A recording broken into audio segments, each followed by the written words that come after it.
Nos encontramos frente a una mesa. Del otro lado, un misterioso señor comienza a explicarnos cómo funciona un extraño juego de mesa que aparentemente debemos jugar contra él. Este personaje se hace llamar Leslie.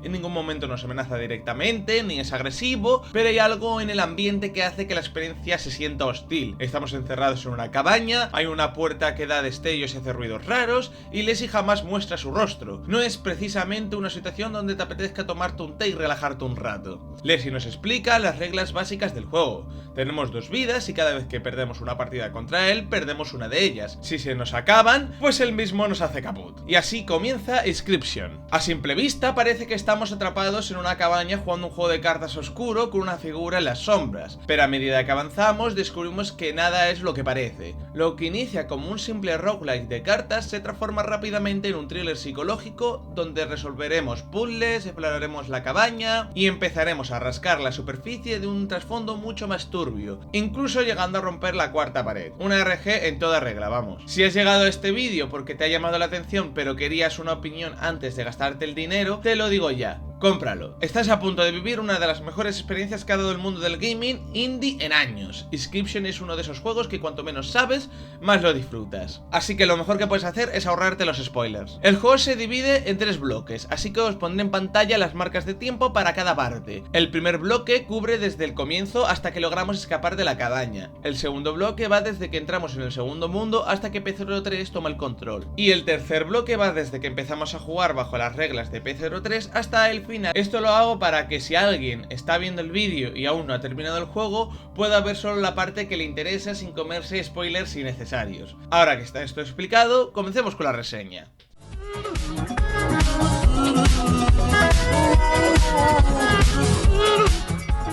El juego comienza con Leslie explicándonos las reglas del juego de mesa al que tendremos que enfrentarnos. El tablero está compuesto de una cuadrícula de 4×3, donde nosotros controlaremos 4 casillas y Leslie las 8 restantes. Esto le da una ventaja a Leslie ya que puede jugar el doble de cartas que nosotros, pero a cambio nosotros podemos ver sus próximos movimientos con alteración. Aunque tenga más casillas, solo nos puede atacar con 4 a la vez, así que está ciertamente equilibrado. El objetivo principal es bastante sencillo, inclinar la balanza a nuestro favor. En la mesa hay una balanza, y para ganarla a Leslie necesitamos que esta balanza se cargue de nuestro lado lo suficiente. Cada vez que nuestras cartas atacan a Leslie y él no logra defenderse, obtenemos dientes, los cuales colocamos en su lado de la balanza, y si conseguimos los suficientes ganamos la partida y avanzamos en el juego. Pero ojo, si es Leslie quien nos ataca sin que podamos defendernos, la balanza se inclina en su favor. Si perdemos una partida, perdemos una vida, y si perdemos las dos, game over, vuelta al principio perdiendo todas nuestras cartas. Aunque suena frustrante, Inscription tiene varias mecánicas para que morir no se sienta como un castigo, pero de eso ya hablaremos más adelante. Para jugar contamos con 2 mazos. El mazo de bestias, que es nuestro mazo, donde elegimos las cartas y podemos ir adaptándolas y mejorándolas a nuestros gustos. Y por otro lado está el mazo de las ardillas, que sirve como soporte para realizar sacrificios, pero mejor vamos por partes y explicamos con detenimiento qué hace cada mazo porque tienen propósitos muy distintos. Las cartas del mazo de bestias tienen 3 valores. Abajo a la izquierda está el daño que infligen, abajo a la derecha está la vida que tienen antes de morir y arriba está el costo de sangre o cuántos sacrificios se necesitan para jugarse. La mayoría de cartas son variantes entre sí, cambiando estadísticas, pero también hay cartas especiales con un símbolo en el centro que les otorgan habilidades únicas. No te voy a explicar cada poder porque la gracia del juego es descubrir esto por tu cuenta. Además, si me pongo a enlistar todas las cartas, créeme que este vídeo no se acaba nunca. Adicional a esto, también tenemos cartas de huesos, en vez de sangre cuestan huesos. Cada vez que sacrificamos o perdemos una criatura, ganamos una ficha de hueso. Estas cartas nos sirven más como apoyo que para otra cosa, pero creerme que te pueden salvarte el pellejo más de una vez si las sabes usar bien. Si nunca has jugado un juego de cartas, como fue mi caso, todo esto te sonará chino y puede que te suene complicado, pero es bastante simple. Para jugar una carta necesitas sacrificar criaturas y conseguir sangre. Cada criatura sacrificada te da 1 de sangre, salvo contadas excepciones que te dan más. Y mirad, y esto se entiende mejor si os doy un ejemplo. Por ejemplo, quieres jugar un armiño, que cuesta 1 de sangre. Sacrificas una ardilla, que cuesta 0, y ya puedes jugarlo. Luego robas carta de tu mazo y te toca un lobo que cuesta 2 de sangre. Puedes sacrificar a tu armiño más otra ardilla para invocar al lobo, que tiene mejores estadísticas. Creo que con el ejemplo se ha visto más claro. Cada turno puedes robar una sola carta. o bien una ardilla o una carta de tu mazo de bestias. Esto te mete en un dilema constantemente. Si tienes buenas cartas, simplemente robas una carta del mazo de ardillas y puedes invocar, pero si no tienes ninguna bestia buena en la mano, necesitas robar una carta del mazo de las bestias. Pero ten en cuenta que cada partida la distribución de tus cartas es aleatoria y que puede tocarte toda la mierda del mazo hasta que te toque la carta que quieres jugar, y créeme que eso suele pasar con frecuencia. Claro, ten en cuenta que por cada turno jugado solo puedes robar una carta de estos dos mazos, así que te toca elegir inteligentemente. Y sí, el factor suerte está presente y más de una vez va a ir en tu contra, pero si lo juegas con cabeza puedes minimizar estos riesgos. Inscription tiene una curva de aprendizaje muy natural. Cuanto más juegas, más entiendes cómo funciona el juego y por cada intento te vas volviendo un poquito mejor. Pero para los jugadores menos experimentados en este tipo de juegos hay cosillas para que no nos quedemos atrapados de por vida en la primera parte. Realmente hay más, pero las más relevantes y que quiero destacar son estas dos mecánicas. Por un lado están los comodines, que son herramientas de un solo uso que pueden marcar la diferencia, desde invocar una ardilla extra hasta poder romper las cartas de Lessie o obligarle a pasar de turno. Puedes llegar hasta 3 comodines en combate y se consiguen en ciertas paradas del bosque, de las que hablaremos más adelante. Por otro lado están las cartas de muerte. Cada vez que mueres, Lessie te toma una foto y te permite crear una carta con estadísticas de tu mazo, y en la partida siguiente puedes tener la posibilidad de que te toque tu carta de muerte, y créeme que estas cartas están absurdamente rotas. Y esta parte de hacer sentir al jugador que aunque haya perdido no ha perdido tanto el tiempo, además ayuda a esas personas como yo que nos quedemos en la cabaña encerrados durante 8 horas a que también se puedan pasarse el juego. Y con esto ya tienes un concepto básico de cómo funciona Inscription, pero creerme que esto solo es la superficie, porque todo lo que hemos mencionado hay que sumarle las paradas en el bosque, que son puntos claves en el mapa donde podrás mejorar tu mazo, potenciar tus cartas y tomar decisiones que cambiarán completamente el rumbo de tu partida. Y sinceramente para mí esto es lo que hace que la primera fase del juego sea la mejor de todas y sin duda mi favorita. Las paradas del bosque hacen que cada partida se sienta distinta y decidir si el camino que estás tomando te va a rentar más adelante o no. A veces te tocarán paradas rotísimas, con cartas brutales, y otras veces recibirás mejoras que parecen una basura. Pero aunque pienses que has tenido mala suerte, te aseguro que siempre hay posibilidades de ganar. A veces el problema no son las cartas, sino que no estás viendo todo el potencial que tiene tu baraja. Además, el hecho de que todo sea aleatorio te obliga a jugar con todo tipo de criaturas y adaptarte a sus habilidades. La vez que por fin me pasé el bloque 1 fue en una partida en la que empecé fatal. Estaba convencido de que me iban a matar. Venía de perder contra el cazador con un mazo que según yo era buenísimo. Estaba de una mala hostia increíble y para rematar me la jugué y perdí un lobo mejorándolo 2 veces en una fogata. Ya te puedes imaginar cómo estaba de humor. Pero entonces en una de esas me tocó un dios mantis. Al principio pensé que era malísimo porque solo pegaba 1 de daño, pero luego descubrí que atacaba 3 veces por turno. Le mejoré el daño a 3 y le puse toque mortal. Resultado, one-shotaba en la primera ronda o como mucho en la segunda. Y eso es lo bonito de Inscription, ir probando cosas y que el juego te sorprenda cuando menos te lo esperas. En la primera fase el objetivo principal es vencer 3 jefes, cada uno representando un mundo distinto. Las peleas son parecidas a las normales, pero con dificultad bastante mayor, ya que cada jefe tiene una habilidad especial y única. El prospector convierte tus cartas en oro, haciéndote perderlas al instante. El pescador invoca tiburones blancos junto delante de las criaturas, además es capaz de pescar tus cartas, lo que resulta que te las roba y las juega en tu contra. Y el trampero, que aquí, bueno, realmente hay un plot twist porque en mitad de la pelea la máscara se le da vuelta y pasamos a luchar contra el comerciante de pieles. Él nos intercambia cartas de su mazo por pieles que hayan recolectado durante la pelea. Un detalle a tener en cuenta es que los bosses tienen 2 vidas, y si llegas a su pelea con 2 vidas intactas, el jefe te quitará una, pero a cambio te dará una carta de humo, que básicamente es como tener una ardilla extra mejorada. Si ganas, recuperas la vida y sigues avanzando. Si consigues derrotar a los 3 bosses, estarás listo para enfrentarte a Lessie. Y déjame decirte que la presentación de esta pelea simplemente es brutal. En cuanto empiezas ya sabes que va a ser diferente. Antes de combatir, si logras superar un par de pruebas, Lessie te otorga algunas ventajas completamente rotas, tales como poder robar 2 cartas en un turno o incluso elegir la carta exacta que quieres cada vez que robas en tu mazo de bestias. Estas ventajas te hacen la vida mucho más fácil, pero si no lo consigues superar las pruebas, no te preocupes, aún puedes ganar, aunque costará un poquito más. Y es que la pelea no decepciona. A diferencia de los otros jefes, Lessie tiene 3 vidas y durante el combate usa las habilidades de todos los los bosses anteriores,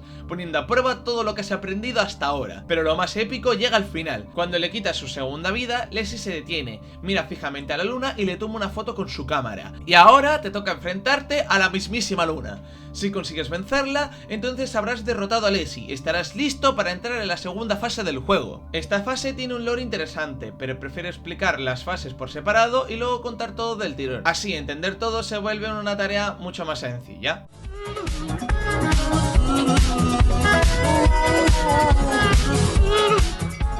Tras vencer a Leslie, el juego ha dado un giro completamente y pasamos de estar en un juego 3D a un tipo retro 2D. Ahora pasamos a controlar un muñequito parecidos a los de los primeros juegos de Pokémon, y nuestro objetivo es vencer a los 4 escribas. Los escribas básicamente son los creadores de las cartas que ves en el juego, y cada uno tenía su manera de inscribirlas. Leslie, que es el escriba de las bestias, lo hacía con su cámara de fotos. Gimora, la escriba de la muerte, lo hacía con su pluma. P03, el escriba de la tecnología, con sus escáneres de partículas. Y por último, Magnificus, que usaba su pincel para dibujar a sus estudiantes. En esta fase nos permite jugar con todos los mazos de los escribas. En el caso de Gimora, el coste cambia, pasa de ser sangre, como era con Leslie, a huesos. Este mazo dentro de los nuevos es el más sencillo de entender, puesto que en la fase anterior tuvimos algo parecido. Después tenemos las cartas de P03, que son de tecnología, y si me permitís me vais a dejar explicar cómo funcionan más adelante.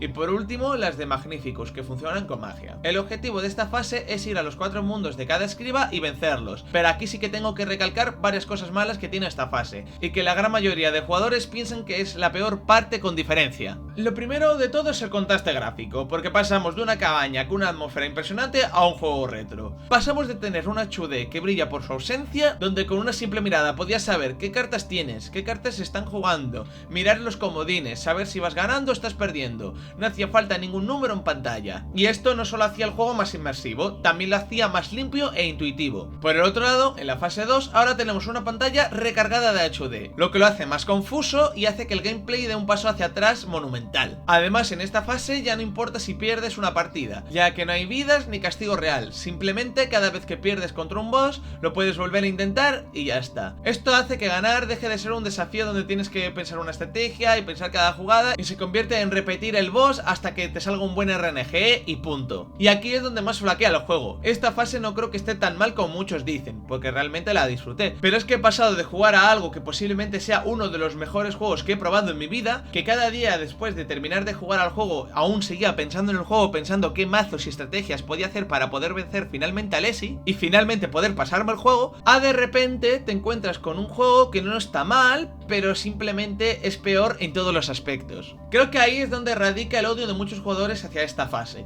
y el problema es que razón no les falta. Además, eso de que medio te obligan a usar 3 barajas completamente nuevas sin ninguna explicación previa, me parece una idea de diseño como mínimo pocha. Porque claro, más cartas igual a más variedad, y eso en teoría es mejor, pero en la práctica, por lo que he visto de mis amigos y mi propia experiencia, te rehusas a usarlas. Simplemente sigas usando el mazo de bestias. A lo mejor metes una o 2 cartas de otros mazos, pero solo porque te ves prácticamente obligado. No tener ni puta idea de cómo funcionan resulta en una sensación agobiante. Por lo demás, es una fase que está divertida. Los puzzles son algo complejos pero que te puedes pasar, y que te da un lore extra que hace que más o menos te enteres de algo. Pero fuera de eso, no tiene más. Vences a todos los escribas en sus respectivos mundos y, enhorabuena, te has pasado la fase 2. Esto termina con P03 tomando el control de Inscription.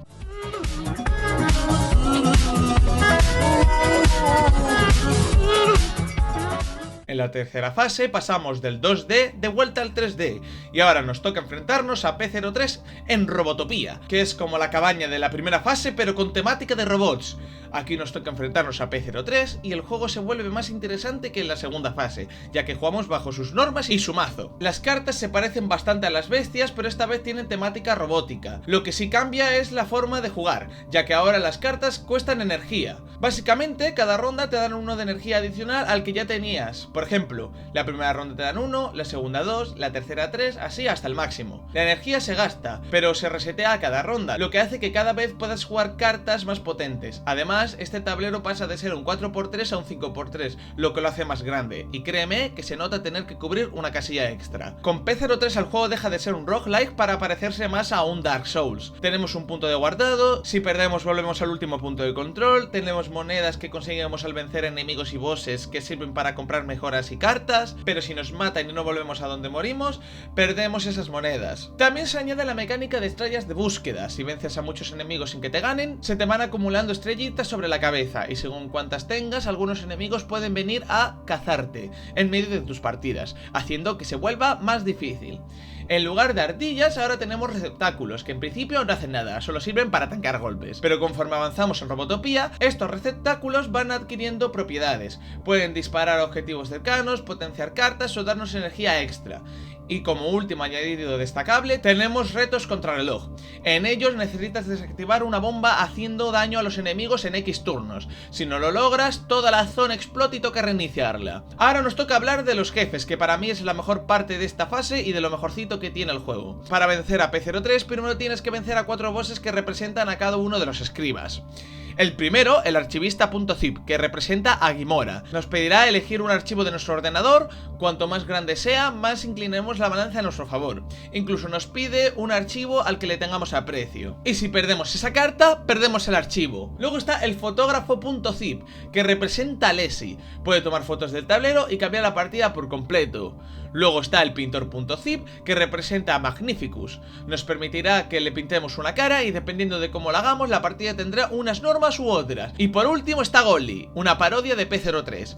Nos hace crear una carta para dársela a otros jugadores y si ese jugador gana su partida, nosotros conseguiremos ventajas. Además, usa a nuestros amigos de Steam para atacarnos con ellos. Si vences a estos 4, te pasas la fase 3 y ya estás en el final del juego, donde te enfrentas contra Gimora y Magnificus mientras el juego se borra. Y juegas por última vez contra Leslie mientras la cabaña se va borrando hasta que no queda nada. Y en el último momento te estrecha la mano. Y no me vais a creer porque al principio a este pedazo de cabrón lo quería matar. Pero después de haber pasado tanto tiempo en la primera fase le pillé cariño y me dio realmente pena ver cómo se borraba.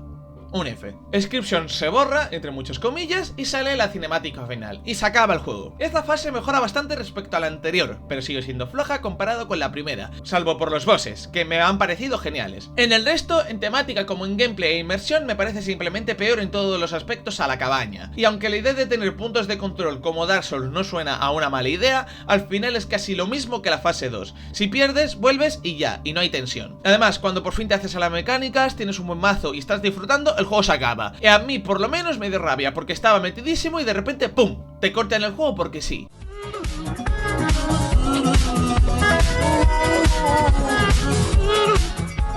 Vale, ya hecha la reseña de todas las fases por separado, ahora nos toca hablar un poco del lore general. La verdad que el lore description es bastante complejo y llevo varios días intentando entenderlo para explicarlo de la forma más sencilla. El problema de description es que comparte lore con otras IPs del creador del juego y además es una RPG, que para quien no lo sepa son historias ficticias que toman elementos de la vida real para desarrollar su trama. Vamos, una locura. Voy a explicar la historia de la forma más superficial posible, simplemente para darnos una idea general de qué va el juego. Pero si os interesa meteros más a fondo, os recomiendo ir al etiquetado de este vídeo. Ahí os he etiquetado a un chaval que hizo un vídeo super top que explique la historia general y de hecho gran parte de las cosas que digo aquí las saco de ese vídeo, así que ya sabéis. Durante todo el juego nosotros jugamos desde la vista de Luke, un chico apasionado por el mundo de las cartas, que tiene un canal de YouTube que encima puedes visitar y el tipo se dedica a coleccionar cartas. Todo va normal hasta que un día se topa con las cartas Description. Al abrir uno de estos sobres se encuentra con una carta que trae unas coordenadas. Como le queda cerca de casa, decide ir. Cuando llega al sitio encuentra un cassette, que es el mismo que el logotipo Description. Llega a casa, lo pone y comienza a jugar. Es entonces cuando nosotros como jugadores lo que realmente estamos haciendo es ver la partida de Luke. Todas las muertes y tal, eso no es canónico, supuestamente Luke se lo pasa a la primera. Cosa a tener en cuenta. Conforme pasan los días, el juego se vuelve más y más raro, y los eventos empiezan a volverse turbios. Luke se siente acosado y vigilado. No es hasta que aparece Amanda, que ya hablaremos de ella, que la cosa se va directamente a la borra. Entran en su casa y lo matan, y ahí termina el juego. Lo que Luke había desenterrado en el bosque era una copia perdida de Description, una copia que GameFuna quería ocultar a toda costa, ya que dentro del código del juego se encontraban los datos antiguos. Muy resumidamente, estos datos tienen un poder desconocido para el público, pero son lo suficientemente peligrosos como para que Gamefuna mate a personas si hace falta con tal de recuperarlos. De hecho, los 4 escribas se pasan el tiempo peleando para poseer estos datos. Es por eso que empezamos el juego en la cabaña de Lessie. Él tiene en su poder un fragmento de estos datos antiguos. En un momento P03 consigue estos fragmentos y se hace con el control Description. Su plan es publicar el juego en internet para que más gente lo juegue y así estos datos antiguos se compartan globalmente. Eso supuestamente no llega a pasar. En la historia nos aliamos con los demás escribas para vencerlo. Incluso Lessie le arranca la cabeza a P03. Pero sabemos que, en parte, el plan de P03 funcionó, porque al final nosotros podemos jugar a Inscription. Sobre los datos antiguos, más allá de que son peligrosos, no se sabe demasiado, pero lo que sí se sabe es de dónde provienen. Resulta que durante la Segunda Guerra Mundial, los soviéticos encontraron en el cuerpo de Hitler una baraja de cartas que contenía un código llamado el código Kernofel. Se especula que, dependiendo de cómo ordenes el código, puedes activar un mecanismo oculto debajo de Berlín que podría destruir toda Europa. Como puedes observar, esta parte del lore es muy loca. Amanda es una trabajadora de Gamefuna, que está poseída por Shadow, un personaje de otro juego del mismo creador. Este personaje consiguió salirse de su propio juego y crear el caos en el mundo, incluso llegándose a meter en otras IPs como es Inscription. Esto ha sido una explicación muy por encima de lo que es la historia de Inscription. La verdad que es un lore bastante interesante y de hecho que sea una RG le da un toque muy curioso, aunque también tengo quejas. Quizás es algo personal, pero nunca he sido una RG y se me hace demasiado complicado de entender, incluso cuando me la han explicado masticado. No me quiero imaginar a la gente que dedica horas en descifrar códigos, ver metadatos en archivos y juntar piezas sueltas. Algunas pistas son tan rebuscadas que es para literalmente volverse loco. Además, no me termina de convencer esta forma de contar historias. Me parece muy confusa, y que encima tenga que jugar otras IPs del creador para entender qué pasa más o menos en Inscription, pues como que no me termina de molar del todo. Una cosa es un cameo, una referencia, eso puedo estar de acuerdo, pero que al final aparezca un personaje de otro juego que ni siquiera pertenece al mismo universo y mate al protagonista, pues a mí no me acaba de gustar. Dicho eso, Inscription rompe por completo las barreras de lo que tiene que ser un videojuego. Es una experiencia divertida, variada y suficientemente sencilla para que la gente como yo, que nunca había tocado un juego de cartas, pueda jugarlo y entenderlo. Yo no tenía ninguna expectativa, lo vi de un vídeo de un youtuber que me encanta llamado DannyBowTV, y en cuanto vi unos segundos de su reseña, me convenció para jugarlo. Y de verdad que es una de las mejores recomendaciones que me han hecho jamás. Él es 1000 veces más famoso que yo, pero si de casualidad no lo conoces, te animo a que le eches un ojo, porque sus vídeos están muy bien hechos y a mí, en mi opinión, me encantan. En cuanto al gameplay, tengo que decir que es simplemente una obra maestra, creada por alguien que se nota que ama su trabajo. El juego está lleno de contenido, la historia es interesante, es original y muy variada en todos sus aspectos.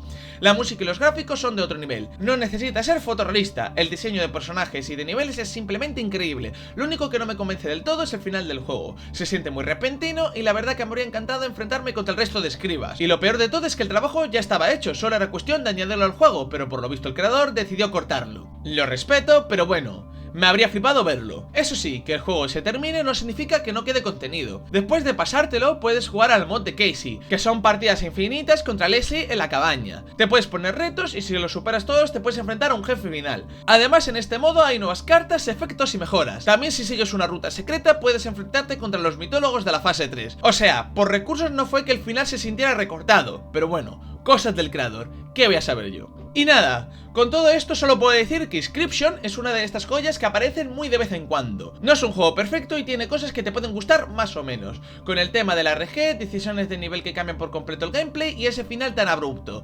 Pero lo que sí que es seguro es que no te va a dejar indiferente. Es un juego que arriesga, que mezcla el género sin miedo, que rompe la cuarta pared y consigue que te obsesiones por entender qué demonios está pasando. Y eso para mí tiene muchísimo valor. Además tiene algo especial, y es que logra a personas como yo, que nunca han tocado un juego de cartas, se enganchen, se diviertan y que queden con ganas de más. Y eso no lo consigue cualquiera. Así que si estás viendo esto y no has jugado a un Inscription, hazte un favor y pruébalo, porque no es solo un juego, es una experiencia.